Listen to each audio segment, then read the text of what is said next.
And a lot of the statistics come from the fact that a murder rate may be down, which may speak to better policing of gangland activity and so forth. Okay, like I'm glad the murder rate is down, but generally exposure to that is not what's been making the general public feel safe or unsafe. It's general public disorder. Today on True Patriot Love, I'm lucky enough to have friend of the show, Anthony Furey, and to talk about municipal elections. Hey, Anthony, how are you? Hey, Paul, good. Always good to be here with you. Yeah, man. Thank you. Hey, so BC and Ontario, the big one's coming up in the fall. That's on the municipal side. And then provincial side, you know, we have Alberta coming up next year. So we have, and then Quebec. So Quebec and Alberta. But let's talk about municipal elections. You know, hot topic here in Ontario right now, of course, and the mayor, all the mayors up for election. What's your thoughts? And what are the key issues that you think we're going to hit and people are going to be talking about? Yeah, thanks, Paul. I think it's a really exciting time and a really important time to reflect and to really talk about what we want out of our cities and where we want our cities to go. What's going on in LA right now is you have this unexpected candidate, Spencer Pratt. Oh, yeah. Who he was a big reality TV star. I think we're around about the same age. I remember back when I was 20, and this was a guy who was seen as a bit of a hooligan, but he's grown up, he has kids, and then he's seen the city fail, prioritizing like a woke agenda, free drugs on the streets, no law enforcement. Meanwhile, the LA wildfires burnt down so many people's homes, including his own, and he found out he couldn't even rebuild because bureaucracy and corruption is so immense. And he's looking at the city going, this is ungovernable. Like they've really dug themselves a hole. I got to clean this up. And he's this sort of insurgent candidate. I think it would be great if he won. I don't know if he's going to. He's up against quite a machine, but it's a really compelling story that's captured a lot of people's attentions. How does that relate to what's going on in Canada? And those are the things that we need to talk about. When I ran for mayor of Toronto a few years ago, one of my main campaign discussion points was cities go through cycles. And we have Detroit, we had New York City back in the 80s. They rise and fall, the rise and fall of great North American cities. It happens, and you don't want the fall. You want the rise. You want to be good. You want to cherish your cities. Yeah. And I saw in Toronto, we weren't, and we were on a steady decline. We're still on a steady decline. I don't think we look as bad as the extreme scenarios on the streets of LA and Seattle, which is good. You know, I don't want things to be bad here, but we're not going in the right direction. And that applies for Toronto, for Ottawa, for BC, for those cities you mentioned that have elections during this important year. Oh, yeah. Yeah. You know, trust me, and I've mentioned to you many times, I've lived in the U.S., so I know what the cities are like. I know how bad some of the cities are. So we're not at that decline. And, you know, Spencer Pratt going around the city, taking photos of or videos of playgrounds that have been inhabited by drug lords, and living out of a motorhome on his property that he can't rebuild because they actually stole all the refurbishment fund for the area. It's terrible when you hear his story. And you know, he's picking up some steam, because he's talking about the common everyday issues that people have, and this I think will bubble up into what our elections are now. You know, I did a show earlier on today, and in one of the part of the show that I was talking about how the election process is changing. So, and I wanted to talk to you about that. So the election process is evolving, and I think it has a lot to do with where we were kind of in the 80s and the 90s, and how, you know, really people running for public office were doing it out of the goodness of their heart. You know, it wasn't a highly paid position. It was more of a, you know, you're going to run for mayor or councillor because you want to do something good for your community. If you were doing well in those days, you used to put your stocks in your company into trust, and then you'd run your 4 years out and you'd do your public service. And I remember, like, my dad's era, that was, you know, you had people who were business people, but they were usually at the end of their career about to hand their businesses over to their kids. Now it's kind of evolved into, it's a much better paying position. So, you know, the salaries of politicians today on the municipal side almost match the salaries on the provincial and even the federal side. So you're seeing kind of that, you know, councillor making 200,000+, mayors making 300,000, some more, some a little less, depending on the regions. So it is actually becoming more attractive as a career for people who got into it from a political science perspective. And from that, it's interesting to watch the platform you get. And when I'm watching Spencer Pratt, his wife is a reality star, a TV show star. And he's, had lots of media online training. So they're kind of using this platform, as to get their issues across, Right. but also as a profile. It becomes something that people are doing to profile. Are we going to see that in Ontario and BC in the next little while? Well, that's an interesting question. I mean, one of the good things, I guess, about a municipal campaign is there's machine politics everywhere, like you said. And we know they used to talk about the Chicago machine, and then in New York they called it Tammany Hall and so forth, all that stuff. But I think why they talk about that less now is just because there's a machine everywhere now. Right. It's just one giant machine. We're desensitized. Yeah. I mean, it's very different than before. To your point, it's less someone who's been accomplished in a field for decades says, well, I've now learned, I'm an elder statesman, not a political statesman, just an elder statesman in terms of I'm the person who ran this company and hired hundreds of people. Now I'm semi-retired. I'm going to give back and bring my knowledge back in. I'm not saying only, older people should be running for office. I think you need fresh blood and young perspectives, but yeah, it's definitely become an industry. And what are the pros and cons of that? I've always found the New Hampshire legislature is an interesting place. They have tons of state representatives, and they're not paid a lot, and they're part-time jobs, and they each represent, I'm going to say it wrong, but each represent like 5,000 people. Whereas, here, like an MPP will represent like 100,000 people. So it's much more direct democracy. There's pros and cons to both. But to your point, Canadian politics has moved in one direction. But municipally, you can break out because there's less of a party involvement and there's more of an opportunity for breakout ideas to come from, which is where Spencer Pratt came from. And I was a bit of an upset candidate a few years ago. I didn't win, but I like to maybe flatter myself saying I hope get some ideas, on the table and get some traction. So you can kind of emerge and make noise. It's a bit less of a closed shop municipally. Yeah. And for young people starting out, which I think is a great point, it is a well-paying job and it is a high-profile job. So, I think we're going to, in my opinion, I think you're going to start seeing more people coming out of the woodwork to participate in this. I think it's been a kind of a closed shop, across Canada. Only certain people looked at it, you only was profile. But I think now, with the ability to do it in an online presence, I think you're going to see more and more people start to look at it as a career. And I think that's a positive thing.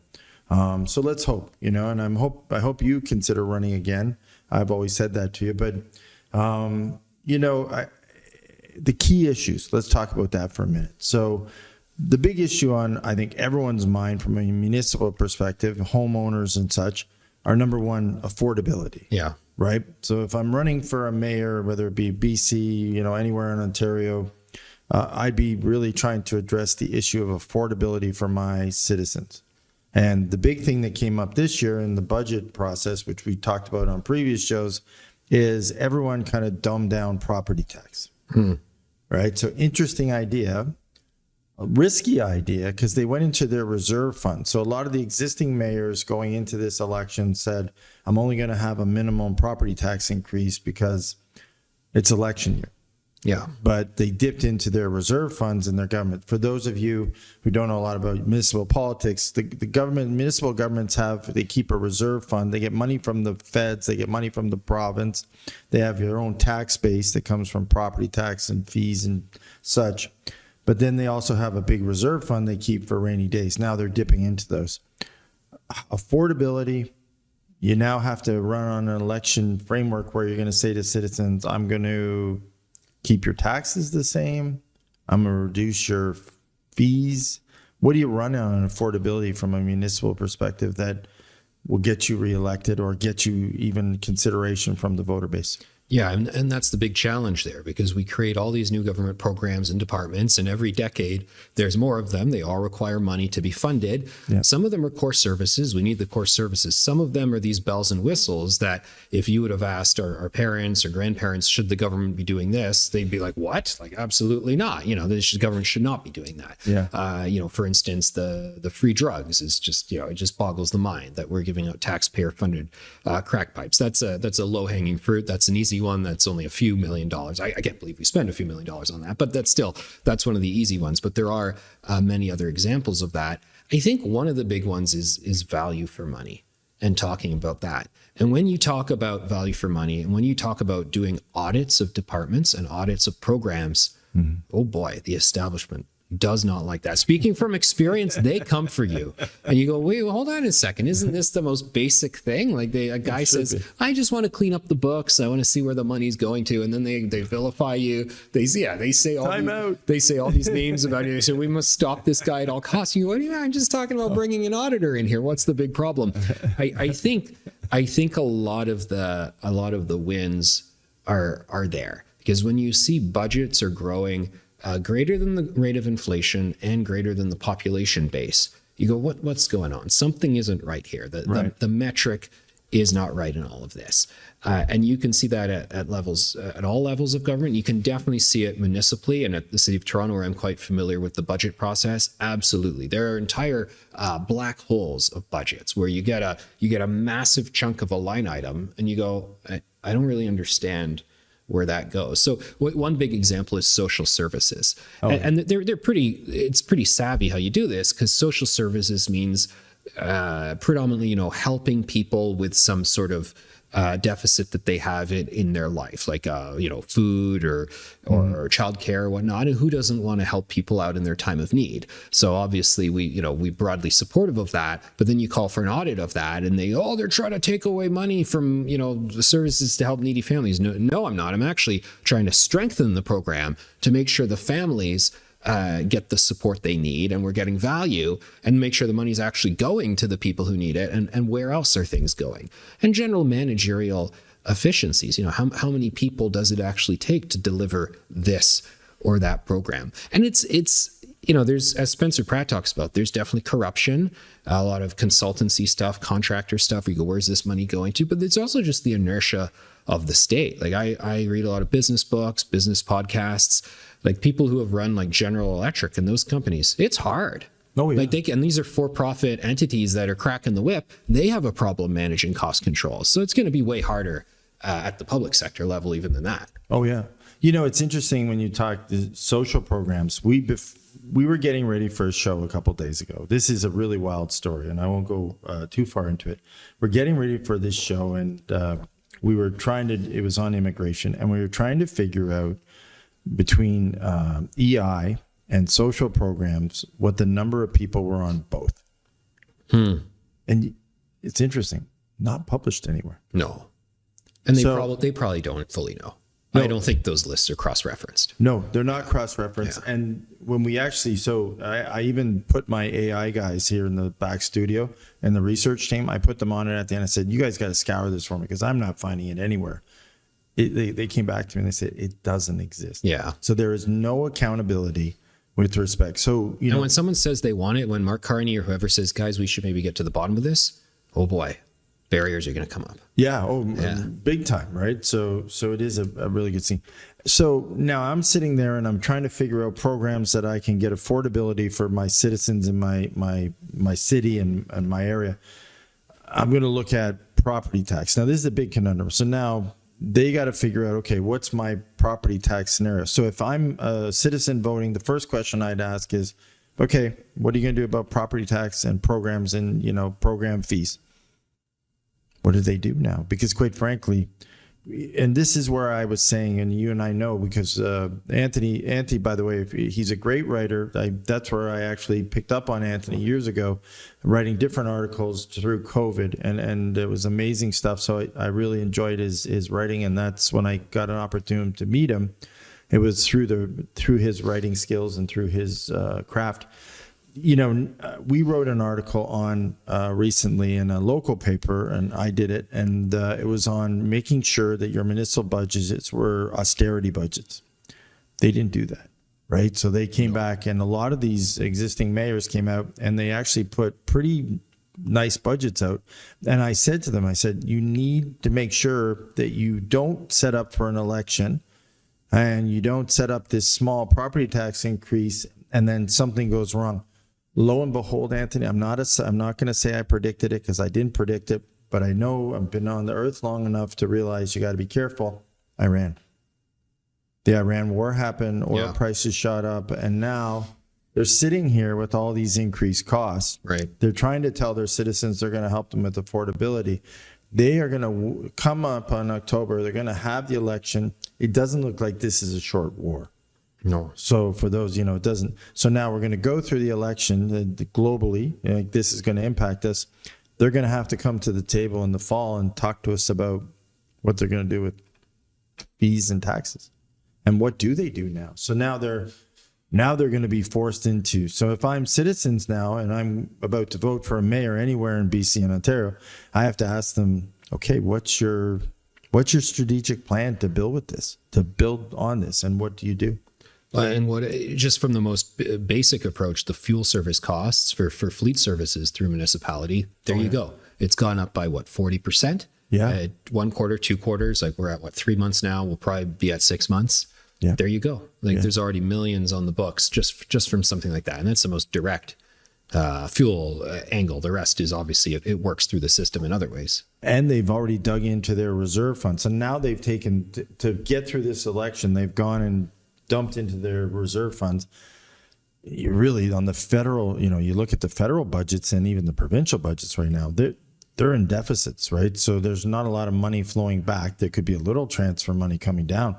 You're really going to be out on an island in the next, after this election, you're going to be sitting out on an island, double-digit property tax increases. I think as citizens, you have to ask them what's your, right. And this is the stuff that erodes public confidence, because you even look at, we're using the war in Iran as a thing, but, if you run on a platform and then you switch your platform, in that case, it was, you don't want forever wars, and all of a sudden you have a forever war. Yeah. You sure lose credibility with your voter base. And this property tax issue has got to be the next one you and I have talked about, and I know you've written on it, zoning bylaws. So now I'm in an eroding housing market. I'm in the municipality. Your municipal politicians, and I don't know if you and I've had kind of conversation on this. I don't know if people realize your municipal politicians have a huge role in your property value, like a massive role, right? And you want to talk about, you wrote a great article about no parking in buildings recently. You want to talk a little about that? Because it's a crazy issue. Yeah, no, I mean, it's so true. Councillors having a role in your property values and in your quality of life based on these small decisions. So Toronto wanting to incentivize as many towers as can be built as possible really rapidly. And we're now coming off an end spell of that, where people are having trouble closing on their condos. We've got these micro condos that have been built massively throughout downtown Toronto, and major challenges in the market right now. It's been well documented. One thing the city wanted to do, combining a number of philosophies, housing affordability, easier to build, and then also the climate agenda that they have. They allowed buildings to be built without parking spaces in them. So you can have several hundred units of a condo or an apartment building and only like 30 parking spaces, and then like 80 bicycle parking spaces and 20 electric vehicle charger stations, because the developer says, okay, fine, then there's a cost savings to me on all of that. And then the city says, everybody's just going to bicycle or take the subway. Mm-hmm. Some people will, some people won't. That's also social engineering, because if people aren't there yet, they're not going to do it.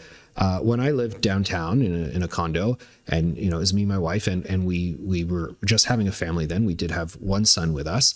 Did I take the subway a lot? Yeah, because I was close to a subway station. Did I bicycle around sometimes? Sure. I also owned a car though because I didn't just live in like an 8-block radius. I did other things with my life. We had a little vehicle. Yeah. We drove the son around. So we still needed that parking space. What happens when you take away the parking space? And now suburban councillors are battling downtown councillors in Toronto about this, is then it's not the case that everybody says, okay, I've bought a condo in a not rural, but like under a less dense part of Etobicoke or Scarborough. I'm now going to bicycle everywhere. No, they're still going to have their car. They're going to park it on the street, or they're going to park it on a residential street 2 blocks away and walk to it every day. And then the person who lives on that residential street gets ticked off that their street has now become a parking lot.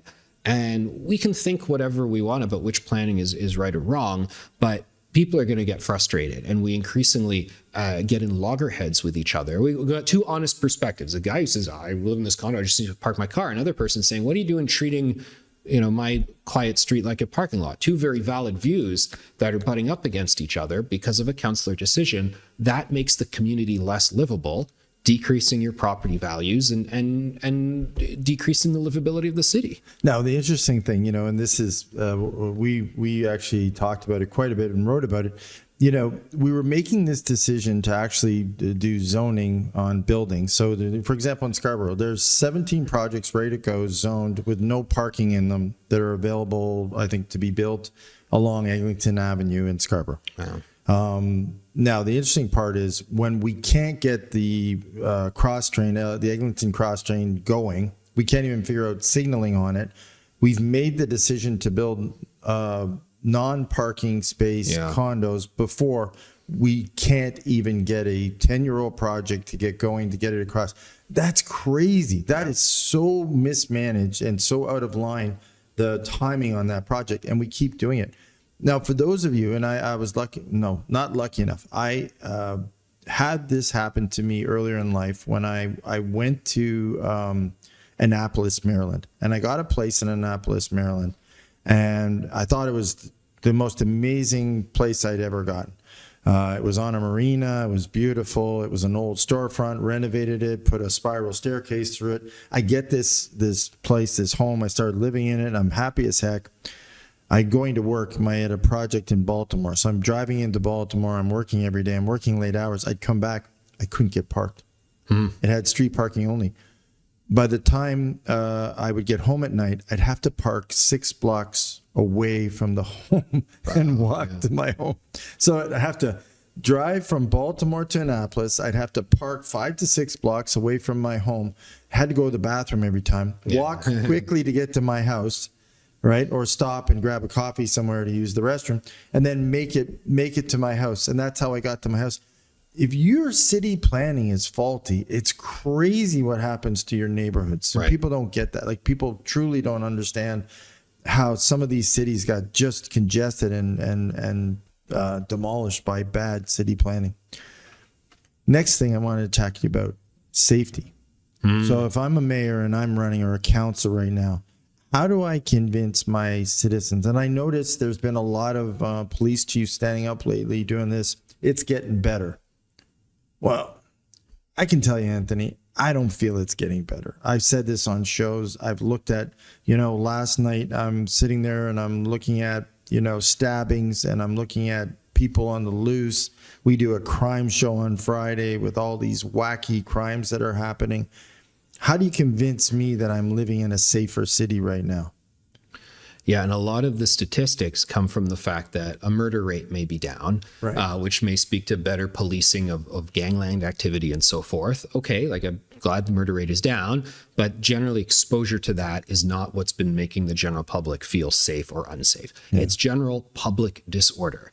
So the people who are increasingly going nuts on the Toronto subway, throwing stuff around. So, Paul, I'm at the subway. I laughed as you can only laugh. Door opens. Guy runs on with a bunch of snacks that he's clearly stolen from the newsstands upstairs. And it's just a bunch of chips and pop. And he sits down, and he's in really rough shape. He's got an addiction problem, and he's not mentally well. Sad situation. He gets down. This is Subway's packed. He gets down there. He's just stolen this stuff. He sits down. He opens them up, eats them all, drinks all the Coke, waits for a second. I'm sorry to be so graphic. vomits it all up everywhere. Door opens, runs out again, goes up there as if to do it again. And we're left with this mess that he's created. Everyone's looking around going, what just happened? It never used to be. I grew up in a small town, came to Toronto when I was 11 years old. So I had a teenage life in downtown Toronto where I gallivanted around town, not a care in the world. I was on the subway at 13. I was going out late at night, coming back on, to use the phrase again, the vomit comment. That was just from people getting drunk at the bar. That was the all-night bus that ran all across the intersections of Toronto. And it was fine. I never saw situations like that in terms of public disorder. So murder rate up and down, better for it to be down, fine. Gang shootings down. That's, kudos to, I don't know if the police are doing that or if it's just the gang dynamics that are doing it. The public disorder that makes people go, I don't want to go downtown. I don't feel safe in the city. I don't want my kids to see that. Sure, maybe the person who's doing something very obscene at Union Station is not actually going to stab you and kill you, but I think you have a right as a citizen to set your bar higher than, oh, I wasn't killed today? All right, I won't complain. You have a right to complain about the subway smelling like urine. You have a right to expect that the libraries are for checking out books and to take your kids for story time and not as a place to do drugs. And by the way, they basically enable and encourage drug use in libraries. That's where they put the needle bins and all that. You have a right to expect that lower order crimes are policed. If you call the Toronto police right now and say, my bicycle is just stolen, they'll probably start yelling at you for wasting their time. Like they only want to call. And literally, I know examples. I know someone who in one neighborhood said, there's a person hammering away on my door. She's going wild. Like, she's violent. I don't know who she is. I think they're going to break in. Does she have a gun? What? No. Does she have a knife? Well, no. Well, why are you calling? What? Like, are you kidding me? It used to be back in, the 90s, my bicycle was stolen. Well, they'll come by and they'll talk to you about it and maybe write it down and so forth. And I know it's not the biggest deal in the world, but what did it look like? People don't have the right to steal your bicycle. Now, do not even think about calling for anything other than serious business. And also don't expect that to be dealt with for many reasons. Leadership problems, the dynamics of things, a general unspooling, public disorder. One other little example I want to give in terms of traffic. It's impossible to get around Toronto and many other cities now. So people are they're ticked off. They're mad all the time. They feel like every intersection is the last one and they got to get through it. I get it. I don't support it. And remember back in the 90s, lights green, we're moving. It turns yellow. Oh, it turns yellow. Okay. I'm gonna make a left turn. Maybe one more guy behind me. Now it turns red. 4 more people turn left. And we know when it's green on the other side, there's still going to be people turning left. That's a new phenomenon. It is. Of the past, however many, 10 years. My children are just old enough now where they're leaving the nest and they're walking around. I'm worried. I'm worried about all of that dynamic. And again, that's a public disorder issue because there are also times in your life, if you ever looked down at the speedometer and said, I can't believe I'm going 132. How did I let this happen? I'm going to take off. I'm going to take it off the pedal. Now, well, who cares? Like, you're not going to get stopped for a speeding ticket. No. You're not going to get stopped for going through a red light. There's no enforcement of basic standards and basic decency anymore, whether it's a person defecating on the train or people not following basic traffic rules. Right. And those are your policies that come from, again, and listen, I'll put a little blame where the blame is due. It's all levels of government, but quite frankly, your municipal government has the oversight on the policing side, on the bylaws side. And those are the things that, quite frankly, we should do more. Parking's always been an issue in our central course, as we just talked about. The tickets, the fines, all those things, they get to actually enforce those. They get to put those in place. And those are the bylaws and the permits and the fines and everything else that they set that change the behavior of people. And I agree with you. It's the expectation level has sunk so low that when you said it, I was going to jump in. I'm happy I made it home without an incident today. Yeah. Really. When you take the subway, that's when you get off. You're like, phew, I got above ground and I'm okay for now. I can walk on my own for a while. That's what you think. I didn't see a guy doing drugs, a guy with no clothes on. a guy yelling and screaming crazy in the subway today, so I feel lucky. And even like, it's not even, okay, that person's maybe not going to physically harm you, but you'd like to be able to sit there and maybe have a nap, zone out. You know, I like to read books when I'm on the subway. We can't do that because you have to be on your guard. Because in case that person who's spazzing out, maybe they're not just doing it to themselves in the corner. Maybe they do get violent. So you got to be on guard for yourself, or you'd like to, you know, if they attack an old person, you'd like to think you can protect the old person. So you got to be on guard. Yeah. You're almost in like always looking over your shoulder, always in a bit of a fighting stance, which is unfortunate. It is. One of the other things I wanted to talk to you about. So as a business person, I'm always on, conscious of what would actually entice me to start my business in a city. So as my kids, as I move around, I say to them, if you're going to be an entrepreneur, you have to land in the right place at the right time, because it's hard enough to lift a business. If you lift a business in a place where they're not helping you lift that business, it's even more hard. And I've been in both scenarios. I've been in accepting communities that have given my businesses tax breaks, helped me with employment, hiring, recruiting. I've been in municipalities that, quite frankly, don't care. So, the election coming up, what do these mayors do to sort of talk to business people and businesses to say, I appreciate you're here. Here's what we can do for you and how we can help? So I find that the people who have worldly experience understand the most how Toronto and other cities are underperforming. Because if you've never been anywhere else, you go, well, nothing's perfect and we got to do what we got to do. I wish taxes were lower, but too bad. Wish there weren't this disorder on the subway, but that's too bad. People who have done business in other jurisdictions, people who regularly travel for work, they see how things are done differently. So I do various business consulting projects these days, and I've been on calls where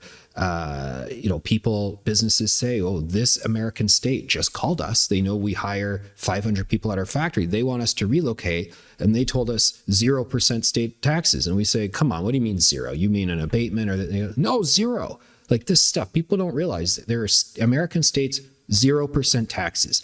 They don't realize that there are states where no 2-year environmental assessment to build a small warehouse facility, and by which I mean there's paperwork for 2 years before you can even start building it. Right. There's in America they still have laws, and you can't be dumping the toxics. You got to treat the workers with respect and health and safety, but you don't have to do all this rigmarole for 3 years to no benefit. You just expect the inspector comes by and shuts you down if you are in violation of the rules. So better is possible, and I think.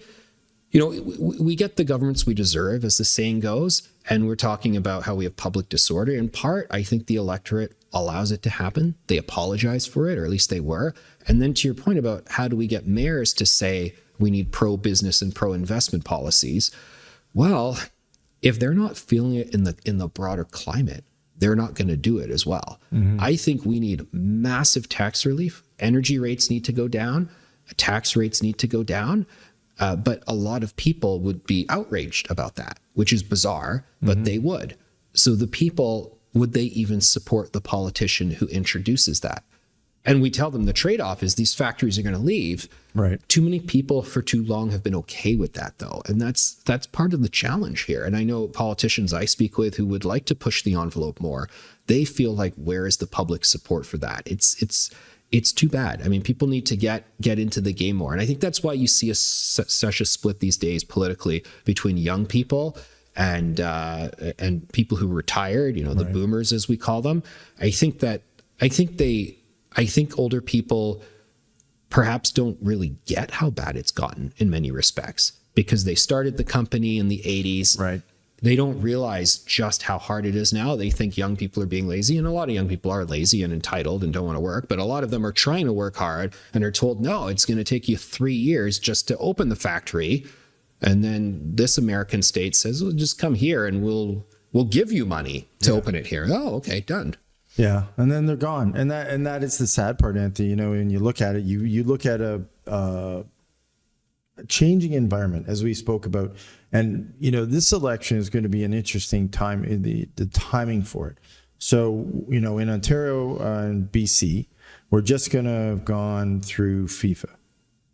So that's going to be an interesting one, because there's going to be a whole bunch of money, a whole bunch of hubbub, a bunch of soccer games, and hopefully it's entertaining, and hopefully it actually pays for itself, and hopefully we can say we got some economic benefit. The war is still raging on. So if that doesn't come to an end, gas prices, all the things that are happening, and then we're going to have this municipal election that's going to decide what's going to go on. So it's going to be interesting from a timing perspective as we're looking at it. Businesses have a lot of decisions to make, because where you're going to locate, you're going to locate where, like you said, the energy prices. So if you're paying more for gas, you have to pay less for electricity. If you're paying more for this, you have to balance. So are you going to make some strategic decisions where you're going to go that's going to accommodate that and to make it work for you, so you can keep your business striving? And those are the decisions we actively have to make. As we finish off, and I just want to hit on this, because we have 2 key provincial elections coming next year and the year after. So we have a couple provincial, Quebec and Alberta, right on the back. So we're going to see this municipal election, then we're going to see the 2 provincial elections. We also have, quite frankly, these 2 provinces that are challenging Canada right now. They're saying, the separatist discussion is raging in both. The legal system is entered in Alberta, and that's contentious. You have a very interesting election going on in Quebec. You look at all these things, and I know, municipal elections, there's a little bit freedom. They're not tied to a party. But it does sort of look at, if I'm looking at it and I'm trying to figure out my existing constituent and my existing group in Ontario and BC, how am I positioning myself for what could happen in Canada going forward? And very interesting, conversations, especially now that I'm going down east and I'm talking to Atlantic Canada people from Newfoundland and Nova Scotia on another project. And it's very interesting now as I'm talking to them.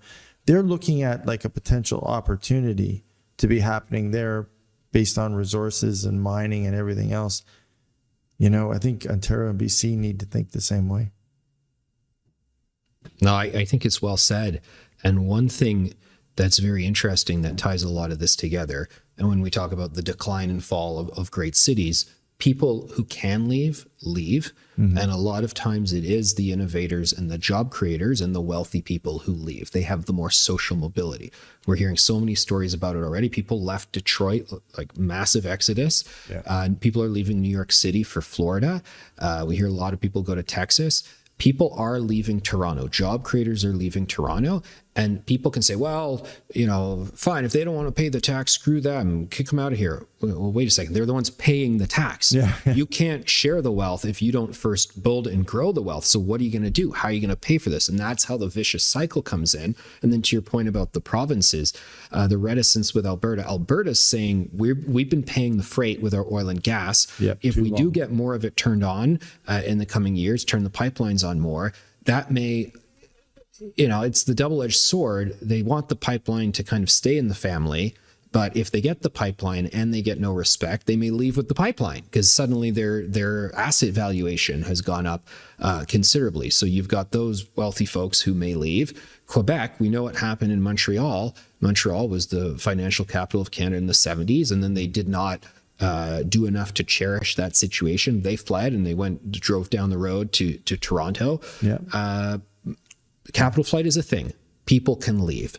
And you have to think about that, and you have to be serious about the incentives. So if it goes on for, people will love their communities where their kids go to school, they'll love their country, they'll stay for whatever reason. But at a certain point, you can't continually go against your own self-interest. So that American state who says, set up shop down here, well, what am I going to do? Easier life, more affordable. I'm going to get double or triple the money. My kids are going to be safe. Why shouldn't I go? It just pains me to say this. I know we're proud Canadians and we love our communities, but at a certain point, you can't keep acting against self-interest. So that's why we persevere and we work together to hopefully change these things and stop the decline before it's too late. Yeah.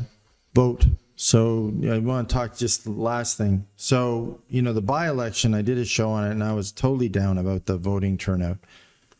Again, for those people, and Anthony, I think hit on a lot of it today, and then we talked about it, the importance of municipal politics. For those of you who don't think municipal politics is important, you're dead wrong. Whether it's your own property value, whether it's your own property taxes, whether it's your schooling, you name it, anything you're doing, municipal politics does play a role in it. Very important.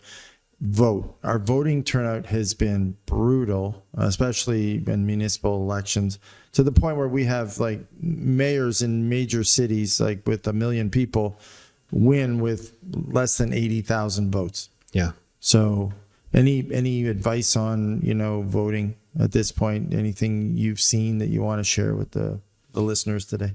Well, yeah, you got to search out and you got to do your own research, because the mayoral races will be featured in the news, and the who's running for premier and so forth. Big conversation on talk radio. The local stuff won't get the media attention, but a lot of times, to our point about the zoning, I mean, it's where the action is at. It's where your daily life most plays out. So take it seriously, research it. The school board's issues, something I'm so passionate about, having 3 children in the school system. The schools are a mess. There's no safety anymore. There's no enforcement of standards. I'm really worried about what the next generation is going to look like. All this nonsensical, woke, garbage policies and curriculum. I mean, they're there for a reason. People put them there, and we put those people there in that place. So everyone will say, oh, I don't even know who my trustee is. Okay, well, we'll learn, because it's your community. You really should. You really should. I got a call the other day from a friend of mine, and he's a great guy. And he said, my daughter's being taught this, and she's only 10. And I said, well, did you vote? No, I didn't vote last time. I said, well, if you voted and you went out and supported someone and they won and you had those ties, you can call me. I can call someone for you, right? Because I'm interested in it, and I talk to everyone as I move around Toronto.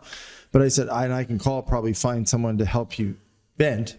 But I said, it would have been better if you were active on your own, right? And so I agree with you. I totally agree. You got to go in there and fill the space, fill the void, because if you don't, someone else will, and someone will take your space, and they might take it in a direction that you don't support. Yeah, and then you can't, at that point, you shouldn't be complaining, because you let that happen. And quite frankly, that's what a lot of people say to me now. I feel powerless. You're not powerless. Vote. Thank you, Anthony. Thanks, Paul. I appreciate it.